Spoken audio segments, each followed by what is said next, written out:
Surgery లేకుండా sciatica, spondylitis, frozen shoulder కి కేవలం 45 నిమిషాలలో నొప్పి లేని అత్యాధునిక చికిత్స ప్రాణ పెయిన్ క్లినిక్. మెగా హీరోకి కావాల్సిన సాలిడ్ ఇన్పుట్ అందడం లేదా? చెర్రీని పీక్స్ కు తీసుకెళ్లే దర్శకుడు ఇప్పుడు బాలీవుడ్ లోనే ఉన్నాడా? స్పిరిట్ మూవీ అయ్యాక సందీప్ రెడ్డి మెగా టీమ్ తో కలిసి పనిచేస్తాడా? గేమ్ చేంజర్ ఫెయిల్యూర్ అటు మెగా కాంపౌండ్ ఇటు మెగా ఫ్యాన్స్ ను బాగా డిసప్పాయింట్ చేసింది. దీంతో RC16 మ్యాటర్లో సీరియస్ గా ఉన్నారు. చెర్రీతో ఈసారి ఎలాగైనా బ్లాక్ బస్టర్ కొట్టించాలని డిసైడ్ అయిపోయారు. కాకపోతే ఉప్పెన లాంటి సెన్సిటివ్ లవ్ స్టోరీని హ్యాండిల్ చేసిన బుచ్చిబాబు తమ హీరోని అంత మాసివ్ గా చూపిస్తాడనే నమ్మకాలు అభిమానుల్లో కనిపించడం లేదు. అందుకనే కాబోలు తమ హీరోకి మంచి ఎలివేషన్ ఇచ్చే దర్శకుడి కోసం వెతుకులాట మొదలెట్టారు. తాజాగా గ్లోబల్ స్టార్ రామ్ చరణ్ కు ఓ సెన్సేషనల్ ప్రాజెక్ట్ ఉండొచ్చని స్ట్రాంగ్ బజ్ వినిపిస్తుంది. ఆ ప్రాజెక్ట్ ఎవరితోనో కాదు, సెన్సేషనల్ మాస్ దర్శకుడు సందీప్ రెడ్డి వంగతో అన్నట్టుగా ఇప్పుడు టాక్. మరి సుకుమార్ తో ప్రాజెక్ట్ తర్వాత ఈ మెంటల్ మాస్ కాంబినేషన్ ఉంటుందా, లేక ఈలోపు ఆ ప్రాజెక్ట్ సెట్స్ మీదకు వెళ్తుందా అన్నది చూడాలి. ఇక్కడ సందీప్ రెడ్డి పేరు లైమ్ లైట్ లోకి రావడంతో మెగా ఫ్యాన్స్ హ్యాపీగా ఫీల్ అవుతున్నారు. తమ హీరోని పీక్స్ లో చూపించాలి అంటే సందీప్ రెడ్డే కరెక్ట్ అంటున్నారు. స్పిరిట్ తర్వాత యానిమల్ పార్కింగ్ టైం కు స్టార్ట్ కాకపోతే యానిమల్ డైరెక్టర్ మెగా హీరో కోసం మెగా ఫోన్ పట్టుకోవచ్చు. ఒకవేళ అది జరిగితే అంతకు మించిన బజ్ ఏముంటుంది చెప్పండి? సీనియర్ హీరోలైన చిరంజీవి, బాలయ్యలు మహాశివరాత్రికి తమ విశ్వరూపాన్ని చూపించబోతున్నారా? ఫస్ట్ సింగిల్ తో ఒకరు, ఫస్ట్ లుక్ తో మరొకరు ఫ్యాన్స్ కి పండగ ట్రీట్ ఇవ్వబోతున్నారా? అసలు ఇద్దరి సినిమాకు మార్కెట్ లో వస్తున్న బజ్ ఎలా ఉందో ఇప్పుడు చూద్దాం.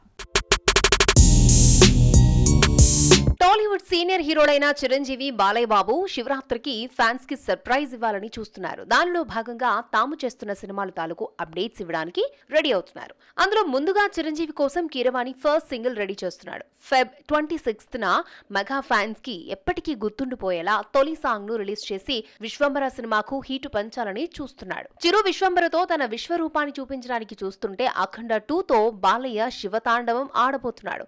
దానిలో భాగంగా రిలీజ్ చేసే పోస్టర్స్ సినిమాను మంచి పీక్స్ కు తీసుకెళ్తుందని చెప్తున్నారు. బోయపాటి ఇప్పటికే మహాకుంభమేళాలో కొన్ని సీన్స్, సన్నివేశాలను షూట్ చేయడం జరిగింది. అంతేకాదు ఎలివేషన్స్ కు ఉపయోగపడే ప్రయాగ్రాజ్ షాట్స్ ని తీసుకున్నాడు. దానికి బాలయ్య లుక్స్ ను యాడ్ చేస్తూ అదే ఫిబ్రవరి 26న ఫస్ట్ లుక్ విడుదల చేయబోతున్నాడు. ఇక్కడ ఇద్దరు సీనియర్ హీరోలు తమ ఫ్యాన్స్ కి శివరాత్రి రోజు శివోహంతో దర్శనమిస్తూ ఉండడం ఆయా సినిమాల తాలూకు కంటెంట్ ఏంటో తెలియజేస్తోంది. గత కొంతకాలంగా తెలుగు సినిమాల్లో మైథాలజీని ఎక్కువగా చూపిస్తున్నారు.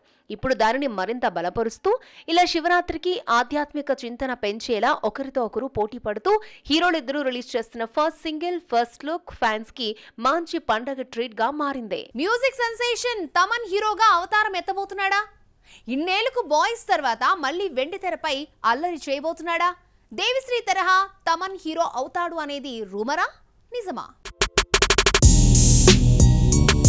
తమన్ హీరోగా రీఎంట్రీ ఇవ్వబోతున్నట్టు తెలుస్తోంది. వెండి తెరపై తమన్ కనిపించబోతున్నాడట. నిజానికి తమన్ కు స్క్రీన్ కొత్తేం కాదు. గతంలో శంకర్ డైరెక్షన్ లో బాయ్స్ సినిమాలో నటించాడు తమన్. సిద్ధార్థ్ తో కలిసి హీరోలలో ఒక హీరోగా నటించాడు. ఆ తర్వాత కూడా 2-3 సినిమాల్లో క్యామియో రోల్స్ లో కనిపించిన తమన్ మ్యూజిక్ డైరెక్టర్ గా మాత్రం చూడాల్సిన స్టార్డమ్ చూసేశాడు. తమన్ త్వరలో హీరోగా సెకండ్ ఇన్నింగ్స్ స్టార్ట్ చేయబోతున్నాడు. అయితే తమన్ నటించేది తెలుగులో కాదు, తమిళ సినిమాల్లో తమన్ నటించబోతున్నాడు. జీవి ప్రకాష్ తరహాలోనే తనని తాను వెండి తెరపై చూసుకోవాలని ఆరాటపడుతున్నాడు. కోలీవుడ్ స్టార్ హీరో అథర్వతో కలిసి తమన్ మల్టీ స్టారర్ సినిమా చేయనున్నారని ఇండస్ట్రీలో టాక్ నడుస్తోంది. అయితే ఈ సినిమాకు తమన్ మ్యూజిక్ మాత్రం చేయడం లేదు. ఇదే టాలీవుడ్ నుంచి గతంలో దేవిశ్రీ ప్రసాద్ పేరు కూడా ఇలాగే వినిపించింది. ఆ మాటకొస్తే దేవిని హీరోగా చేయడానికి సుకుమార్ లాంటి వారు ఫుల్ సపోర్ట్ చేశారు. అంతే అవుతుంది అనుకునే టైంలో డిఎస్పీ ఇమేజ్ తగ్గిపోవడంతో మళ్లీ కెరియర్ పై ఫోకస్ చేయాల్సి వచ్చింది. మరి ఇలాంటి విఘ్నాలు జరగకుండా తమన్ ఎంతటి కేర్ తీసుకుంటాడో చూడాలి. ఇప్పటికే లైవ్ కాన్సర్ట్లతో తనకంటూ బ్రాండ్ క్రియేట్ చేసుకున్న ఈ మ్యూజిక్ సెన్సేషన్ నటుడిగా ఓ ఆర్కెస్ట్రా ట్రూప్ ను రన్ చేస్తూ సెల్ఫ్ ఎంప్లాయ్మెంట్ సృష్టించుకున్న యువకుడిగా కనిపిస్తాడని తమిళ మీడియా చెబుతోంది. నేచురల్ స్టార్ నాని ఫిజిక్ మీద ఎక్కువగా దృష్టి పెట్టాడు. రాబోయే కాలమంతా యాక్షన్ సినిమాలదే కావడంతో అటువైపుగా థింక్ చేయడం షురూ చేశాడు. దీనిలో భాగంగానే తాను కేవలం పక్కింటి కుర్రాడినే కాదు, కష్టం వస్తే కాపాడే ఖలేజా ఉన్న కుర్రాడినంటూ ఇలా జిమ్ ఫోటోలను షేర్ చేశాడు అనుకోవచ్చా? నాని అనగానే పక్కింటి కుర్రాడే గుర్తొస్తాడు. ఫ్యామిలీ సినిమాలకు యాప్ట్ పర్సన్ గా ట్రీట్ చేస్తున్నాం. అయితే ఈ ట్రీట్మెంట్ తో నేచురల్ స్టార్ తన స్టార్ ని పెంచుకోలేకపోతున్నాడు. ఎక్కడివాడు అక్కడే అన్నట్లుగా ఉండిపోతున్నాడు. ఇలా అయితే లాభం లేదనే కొత్తగా ఫిజిక్ మీద దృష్టి పెట్టాడు. దానిలో భాగంగా సాలిడ్ ఫిజిక్ తో యాక్షన్ కటౌట్ అనిపించుకోవాలని తహతహలాడుతున్నాడు. నిజానికి ఇప్పటి వరకు నానిని మనం యాక్షన్ హీరోగా ఇంకా యాక్సెప్ట్ చేయలేదు. ఏదో అమ్మాయిలతో కాఫీ షాప్స్, 2-3 డ్యూయట్లు, మహా అయితే ఫ్యామిలీ ఇష్యూస్ వచ్చినప్పుడు లౌక్యంగా తెగ్గొట్టే ట్రబుల్ షూటర్ గా మాత్రమే చూసాం. కానీ ఇప్పటి ట్రెండ్ అలా లేదు. యాక్షన్ ఎలివేషన్స్ తో ఎవరు హైలైట్ అయితే వారే గొప్ప హీరో అన్నట్లుగా చూస్తున్నాం. అందుకనే నాని హిట్ 3, పారడైజ్ సినిమాల కోసం జిమ్ లో పడుతున్న కసరత్తులు తాలూకు ఫోటోలను మన కోసం నెట్టింట్లో షేర్ చేసుకున్నాడు. నేచురల్ స్టార్ దసరా సినిమాలో ఊరమాస్ గా ట్రై చేశాడు. సినిమా రిజల్ట్ ఆశించిన స్థాయిలో లేకపోయినా ఇలాంటి మాస్ సినిమాలు కూడా నాని చేయగలడు అని నిరూపించుకున్నాడు. ఇప్పుడు హిట్ 3, పారడైజ్ చిత్రాలు ఆ లోటుని తీర్చేస్తే పక్కింటి కుర్రాడే కాదు, ఖలీజా ఉన్న కుర్రాడిగా గుర్తింపుకు నోచుకుంటాడు. ఈ ఇమేజే నానికి కావాలి. అది తమ రేంజ్ ర్యాంకులను మార్కెట్లో పెంచుతుందని నాని భావిస్తున్నాడు. చూద్దాం నాని లెక్క ఎలాంటి రిజల్ట్ నిస్తుందో. సమ్మర్ సీజన్ లో ఐపీఎల్ దెబ్బకు భయపడే టాలీవుడ్ హీరోలు ఈసారి గట్టిగానే దిగాలని చూస్తున్నారు. అయితే ఈ ప్రాసెస్ లో మన హీరోలు పోలీస్ బ్యాక్ డ్రాప్ ను ఎక్కువగా నమ్ముకుంటున్నారు. ఒకరు కాదు, ఇద్దరు కాదు, ఈసారి సమ్మర్ లో 4 హీరోలు సమ్మర్ కోప్స్ గా అవతారం ఎత్తబోతున్నారు. మాస్ రాజా రవితేజతో భాను భోగవరపు డెబ్యూ డైరెక్టర్ గా మాస్ జాతర తెరకెక్కుతోంది. ఇందులో హీరో పోలీస్ పాత్రలో కనిపిస్తున్నాడు.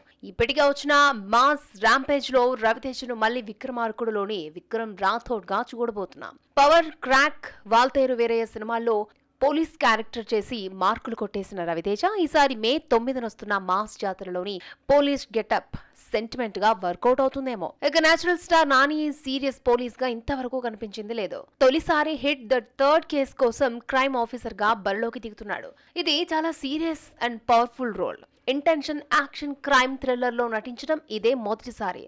దీంతో నాని అర్జున్ సర్కార్ అనే పోలీస్ పాత్రలో పవర్ఫుల్ గా కనిపించబోతున్నాడు. మే 1న ఈ సినిమా రిలీజ్ అవుతోంది. విజయ్ దేవరకొండ, గౌతమ్ తిననూరి కాంబోలో స్పై థ్రిల్లర్ రూపొందుతోంది. ఇందులో విజయ్ పోకిరిలో Mahesh range under cover cop గా కనిపించనున్నాడు. విజయ్ ఎంతో ఇష్టపడి చేస్తున్న సినిమా ఇదే. 2 భాగాలుగా తెరకెక్కుతున్న ఈ చిత్రం మేలో మొదటి భాగం రిలీజ్ అవుతుంది. అయితే ఈ ఫిల్మ్ ఎంతో టెరిఫిక్ గా ఉంటుందని, ఎవరు టచ్ చేయని యూనిక్ స్టోరీ చూపిస్తున్నామని డైరెక్టర్ చెప్తున్నాడు. రౌడీ స్టార్ ను పోలీస్ గెటప్ లో ఆడియన్స్ ఎలా రిసీవ్ చేసుకుంటారో చూడాలి. ఇక యంగ్ హీరో బెల్లంకొండ శ్రీనివాస్ సాగర్ కే చంద్ర డైరెక్షన్ లో టైసన్ నాయుడులో నటిస్తున్నాడు. ఈ సినిమాతో బెల్లంకొండ రెండోసారి పోలీస్ గెటప్ లో కనిపించనున్నాడు. గతంలో వచ్చిన రాక్షసుడితో ఫస్ట్ హిట్ కొట్టిన బెల్లంబాబుకు ఈసారి కూడా ఈ పోలీస్ గెటప్పే తనకు లైఫ్ ఇస్తుందని ఆశిస్తున్నాడు. ఇన్ టైం కి అన్ని పనులు పూర్తయితే ఈ సినిమా ఏప్రిల్లో రిలీజ్ అవుతుంది. జక్కన్న త్రివిక్రమ్లు నెక్స్ట్ మైల్ స్టోన్ ను అందుకోవడమే టార్గెట్ గా పెట్టుకున్నారు. ట్రాక్ మార్చి మేం కూడా ఇలాంటివి చేయగలం అని ప్రూవ్ చేసుకోవాలి అనే తాపత్రయంలో నిమగ్నమైపోయారు. ఇక్కడ ప్రతిసారి అంతకు మించిన అవుట్పుట్ దర్శకులతో సాధ్యమయ్యే పనేనా? గ్లోబల్ డైరెక్టర్ గా నోటెడైన రాజమౌళికి ఇప్పుడు మహేష్ తో చేసే 1000 కోట్ల సినిమా పెద్ద టాస్కే. ఆ మాటకొస్తే గ్లోబల్ ఆడియన్స్ ముందు తానేంటో చూపించుకోవాల్సిన అస్సులు సిస్సులు టెస్ట్ కు ప్రిపేర్ అవుతున్నాడు. ఇప్పటికే ఈ సినిమా కోసం పెట్టిన ఎఫర్ట్స్ తో 3000 కోట్ల టార్గెట్ కళ్ల ముందు కనిపిస్తోంది. అందుకనే సెంథిల్ ని కాదనుకుని పిఎస్ వినోద్ ని అనుకుంటున్నాడు. అంటే ఇప్పటి వరకు రాజమౌళి ఆలోచనలను సెంథిల్ కెమెరా నుంచి చూసిన మనం పిఎస్ వినోద్ కోణంలో చూడాల్సి ఉంటుంది. మహేష్ బాబు ఈ సినిమా కోసం ఎంత లేదన్నా 3-4 ఏళ్లు టైం స్పెండ్ చేయక తప్పేలా లేదు. ఇప్పటి వరకు లోకల్ హీరోగా మాత్రమే ప్రొజెక్ట్ అయిన మహేష్ ఈసారి పాన్ ఇండియా హీరోగా కాకుండా పాన్ గ్లోబల్ హీరోగా ట్రై చేస్తూ ఉండడం బీటౌన్ టాప్ హీరోస్ ని నిద్రపోనీయడం లేదు. మన దగ్గర జక్కన్న లాంటి దర్శకులు ఎందుకు లేరని కుళ్ళుకుంటున్నారు. ఇప్పుడు చేసే African back drop adventure film తో త్వరలో కెన్యాకు వెళ్లి ఇండియన్ సినిమా అంటే ఇది అని చెప్పడానికి రాజమౌళి వకాల్తా పుచ్చుకోవాల్సి వస్తుంది. గురూజీ ఇంతకాలం ఇంటి గెలిచాడు. ఇప్పుడు రచ్చగెలవాల్సిన టైం వచ్చింది. అందుకనే బన్నీతో 400 కోట్ల సినిమాను మొదలు పెట్టబోతున్నాడు. First time pan India film కావడంతో మైథాలజీ టచ్ తో సేఫ్ గేమ్ ఆడబోతున్నాడు. అయితే Trivikram first pan India launching ఎలా ఉండబోతోంది అనేది ఆసక్తికరంగా మారింది. టెక్నికల్ గా గురూజీ సినిమాకు అప్డేట్ అవుతూనే ఉన్నాడు. అలవైకుంఠపురంలో సినిమా సాంగ్స్ పరంగా గ్లోబల్ ఇమేజ్ ను సొంతం చేసుకున్నాయి. పాటలు, ఫైట్స్ టెక్నికల్ గా బ్లాస్ట్ అయ్యాయి. ఈసారి విఎఫ్ఎక్స్ వర్క్స్ కూడా హ్యూజ్ గా ఉండడంతో బన్నీతో చేసే సినిమా నెక్స్ట్ లెవెల్లో ఉంటుందనే చెప్తున్నాడు. సితారతో కలిసి ఈ సినిమాను గీతా ఆర్ట్స్ నిర్మిస్తూ ఉండడంతో ఈక్వేషన్స్ గట్టిగానే వినిపిస్తున్నాయి.